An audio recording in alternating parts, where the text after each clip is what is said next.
think I just felt Remo's heart miss a beat when he was told to turn his phone off. You will not be able to Twitter. For it, yeah. No twittering during the session. I can do what I like. I'm the guest of honour. Actually, I think we should actually let you Twitter. Okay, let me just make sure the mic's in the right place. Is that in the right place? Okay, good. Thank you for coming. It's great to be here. And thank you for coming. And I must say, on the night of the State of Origin, to have so many people here just goes to show me that the arts are alive and well. Thank you very much. I think it's on later, though, isn't it? Oh, is it? On later. Oh, you're hedging your bets.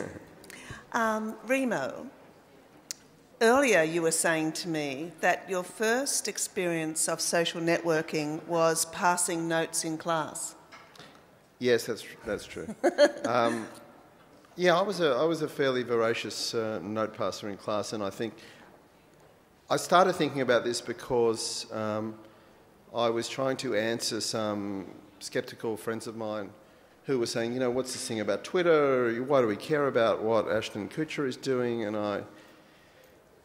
I said, don't get distracted by the content. It's not about the content, it's about the system. And in fact, the system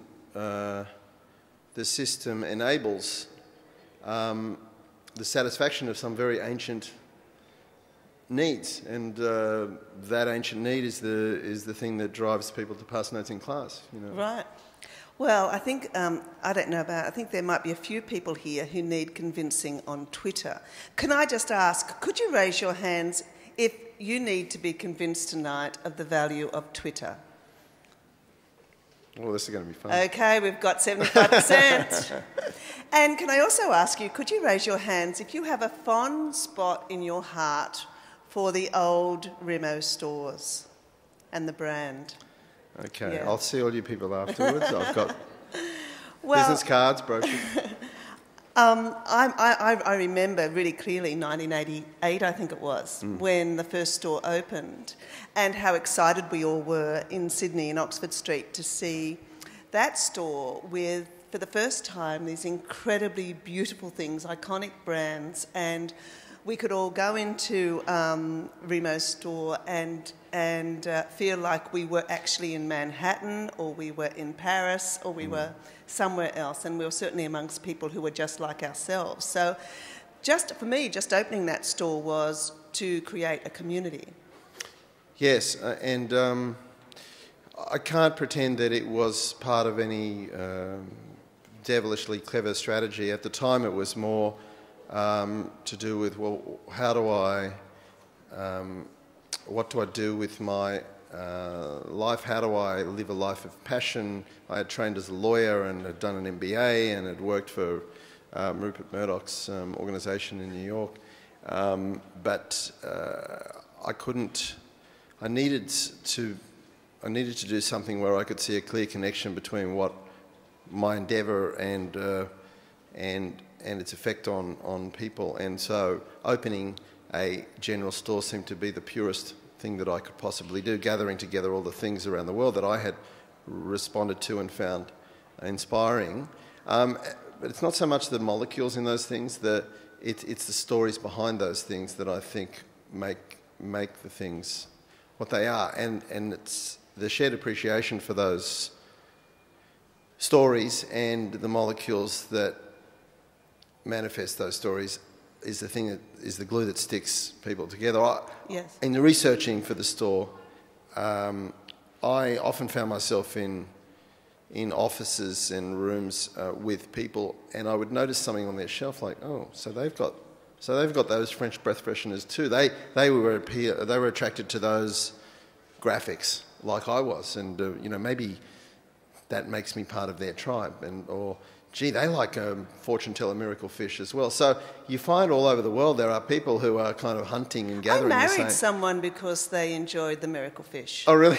Yeah, I saw the miracle fish. I thought, this guy's for me. That was I it. promise. For those of you who don't know about Remo's first store, it was in Oxford Street, where Gowings was until recently, and it was a fantastic collection of very specially selected items that you were passionate about, yeah? Like the Keels...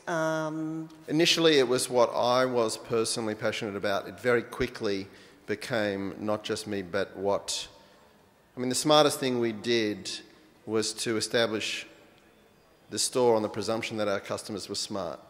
And so all of the ideas that then came in from those customers was meant that it could be bigger than my own personal influence. How did you collect those ideas then? I mean, you were open from the very beginning. Someone I spoke with today who knew Remo right from the beginning and worked with him said that he thought that the thing that was the real, really exciting thing and why it took off so much was that it was the first time that people really wanted to listen to customers and actually invited engagement with their customers. And, I mean, I said, so how did he do it? And he said, suggestion boxes to start with. Oh, yeah, no, well, it was pre-internet, of course.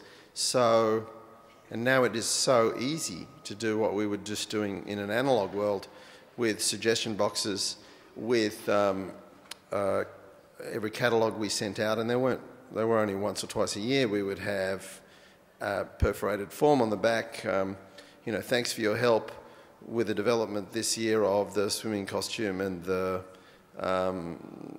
shirts for women. Now we need your advice about lipsticks and this, that and the other. And then we would get people to fill that in and send it back and the postage paid. An incredible mailing list you had right from the beginning, didn't you? I mean, I remember seeing for the first time that you would go into a store, like, I mean, it seems mad saying it now because we're all so used to it, but it was really pioneer, groundbreaking stuff then, that I think that what you guys did was you seemed to connect other businesses that you had an affinity with. So it was a shared community of people who liked and lived in a certain way. So you'd go into the old Dugout Bar, or you'd go into Ariel Books or Bayswater Brasserie or something like that. Oh God, they were... And these were businesses that you felt comfortable in and shared that philosophy. And I remember there used to be little brochure racks with mailing lists, and people would actually elect to join. So they volunteered to join. It was none of the buying mailing lists like we do now. These were all people who put their hand up to join. No, we had 100,000 people opt in to our mailing list. That was great, and it established this line of communication, which, unfortunately, in those days we could only use once or twice a year. Now, of course, we can do it every week, you know, with email. And you had a cafe downstairs, and people cried when they closed. People did, didn't they? Yeah, yeah. I was probably one of those people too.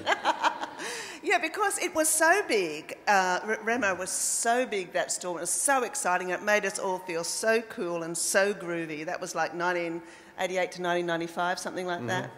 And Australia had joined the world at that stage. It was really exciting stuff. And then it disappeared, and we were disappointed, but you must have been devastated. Yeah, to be cut off, to have such a warm, loving, if that's the right word, relationship with customers, and then to have it severed. What did you do? How did you get over it?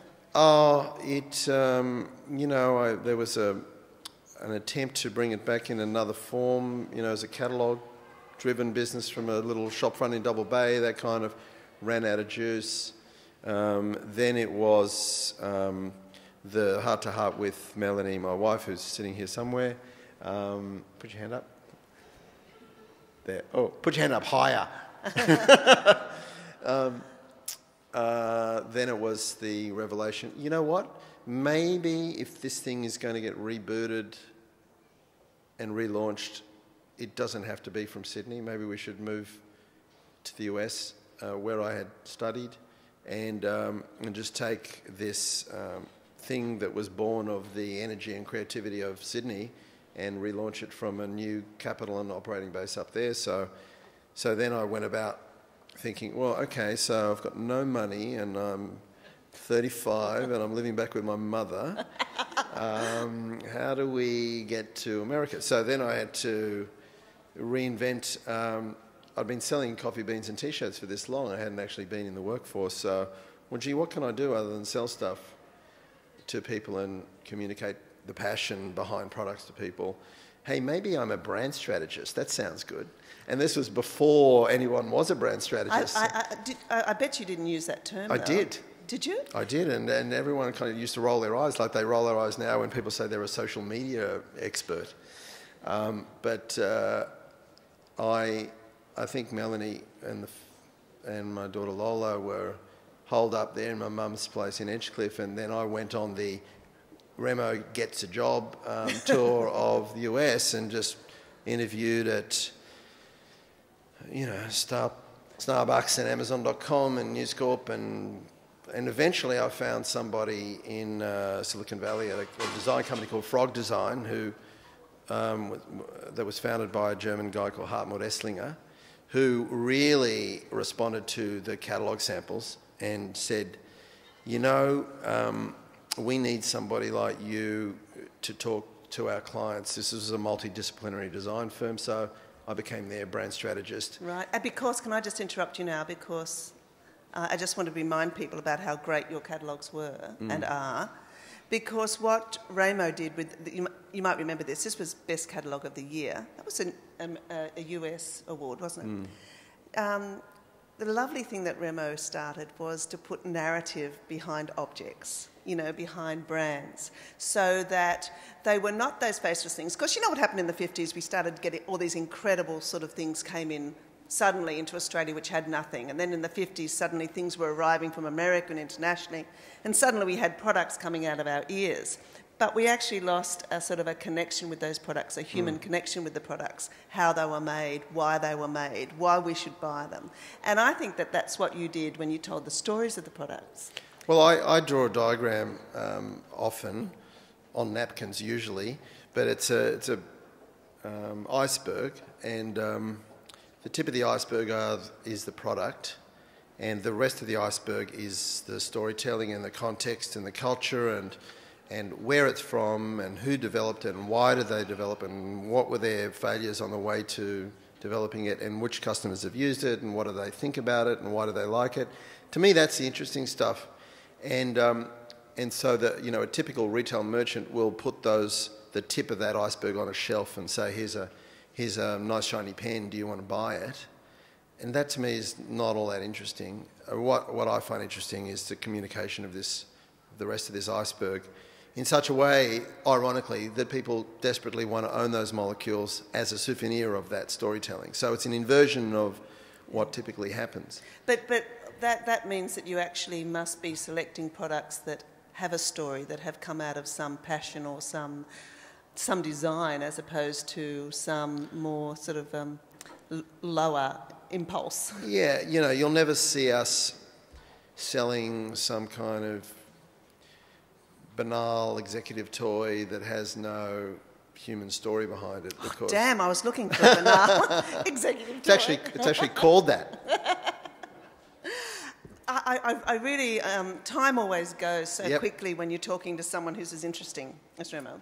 But I did want to talk to you because I was so excited when I went on to the online and I had a look what you were doing with the online store, because it is actually a beautiful gathering place for people from all over the world who share a love and appreciation of certain things. And a playfulness, because that's the other thing I think that's always been a signature of your work and your ideas is a beautiful playfulness. You were associated early on with the Mambo guys and Dare Jennings, I think, and Martin Sharp, and that's continued right through with this. Yeah, well, because when you think about it, we don't really sell anything that anybody needs. Nobody needs anything that we sell. And the paradox is the whole raison d'etre, why I'm doing it is not to sell you stuff, although ironically I need to sell you stuff in order to fuel the real reason for the store, which is to create this community of people who are more like each other than not. And it's a shared appreciation of merchandise and the ideas behind the merchandise that sticks these people together and gives them a sense of belonging to something, and a belonging to something which is not necessarily wanting, hasn't got too many hidden agendas. We're not farming their data out to advertising agencies, their click-through behaviour or anything. It's really just a community. And this thing about social media and communication. People like to communicate with each other. People like to socialise. People like to be with like-minded people. There doesn't always need to have to be a point to it. It's And on your site, they have those opportunities through the forums and through everyone has a sort of their own sort of page and their bios, and then they comment on the products and they rate things and they give ideas and they vote in polls. And if I go to Moyse Jones's profile and pop it and I scroll down and I want to know a little bit more about you, I can see whether you voted Coke versus Pepsi or who were the greatest, the Beatles, the Rolling Stones or Elvis. And it tells me a little bit about you. That you use an electric toothbrush. And it is surprisingly intimate. I mean, I think when I was looking at the exhibition, this Landa exhibition in here today, what kept striking me was, at my age, intellectually, I keep thinking all of this stuff is getting in the way of humans. And I've got a company called Only Humans, so my big thing is get humans together. But in actual fact, time and time again, as the media develops, you're seeing how it assists intimacy and communication and a sharing of a secret side of ourselves. Like I sort of think when I was on your site and I saw someone, I thought, well, there could be someone there from Finland, who's a really straight dude in Finland who's got a job in a bank or something, but secretly he's a gay who really loves your striped, ironing board cover or something. And on your site, that person can be the striped ironing board cover fanatic. Yeah, right. So... Well, and it's very filtered. It's not Facebook. It's... Facebook is becoming more and more like a platform. I don't think it's necessarily got a point of view. It's a vessel, and I think it's great. But ours is more club-like, more tribal. It's not for everybody, nor should it be. I don't think that everybody should be interested in what we're doing, nor should everybody... when people unsubscribe, because when they register... They're opted into a weekly email, and they either keep receiving my endless ramblings, or they turn them off. And always, a little bit of me dies whenever I see an unsubscribe. But you are too sensitive for this business. But on the other hand, I think that's good, because we want people. This is totally voluntary. And we want people to... and it's actually unfair, because we've got plenty of great customers who just want to come to the website and they don't necessarily want to have... And these people, though, I mean, do people... Are people ever suspicious about your motives? Because on the one hand, it's a reasonable thing to say, well, you've got all these foot soldiers out there for your brand, for the Remo brand now, and that by creating this environment, aren't you doing your own marketing? Isn't this a sort of a wonderfully sophisticated and warm marketing ploy? It is a better mousetrap, there's no doubt about it. If you involve customers in your development process, then they feel a sense of ownership for the brand. And one of our trademarked slogans is "the community is the brand." I mean, most of the products, most of them literally, are not born of my idea. They are born of a customer suggestion. So a customer in Cairns will see a mosquito coil holder and will email us and say, more often than not, hey, this belongs in our store. So there's a sense of ownership that comes of the invitation and involvement in the process. And once you do that, then they don't need to be talked into being foot soldiers, because they have a sense of pride of co-ownership. And it's interesting, because on the one hand, a brand can feel like an elite brand, because it's, as you say, nobody actually needs a lot of the stuff. They're very beautifully made often, and more expensive than you could get in the $2 shop or whatever.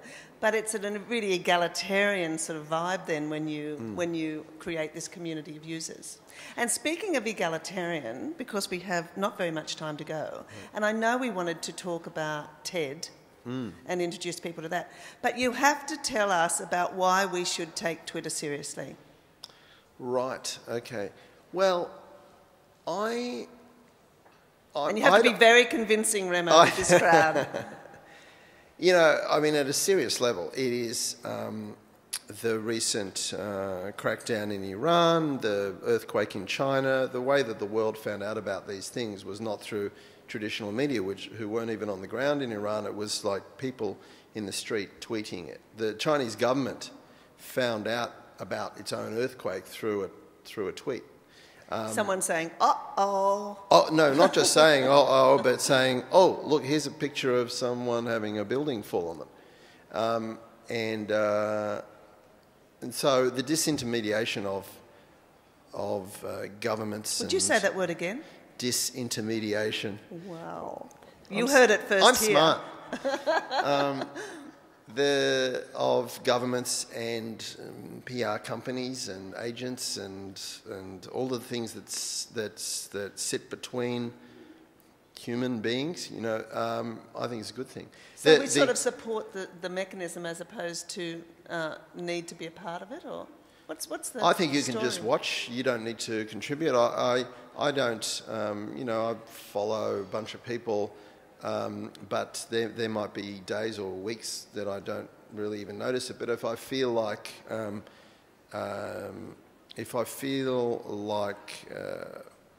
some random walk through things that might